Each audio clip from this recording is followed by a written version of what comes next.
त्यानंतर मला हवा असतो माझा सकाळचा चहा. चहा म्हणजे आपल्या भारतीयांसाठी कसं आहे ना, एक एनर्जी ड्रिंक आहे. जोपर्यंत तो मिळत नाही, तोपर्यंत आपली कुठलीच कामं अशी होत नाही. चहाबरोबर मग माझं सुरू असतं माझ्या मुलासोबत गप्पा.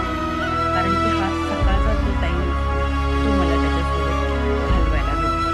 दिवसभर त्याचे क्लासेस, त्याचा अभ्यास, या सगळ्या वेळेमध्ये त्याच्यासोबत मला काही टाईम मिळत नाही. त्यामुळे मग मी हो निवांत बसून मेली त्याच्यासोबत नाती चहा होती आणि गप्पा सारी करत असते. नाही मग तो चार नवीन-नवीन खांदे काहीतरी मला करी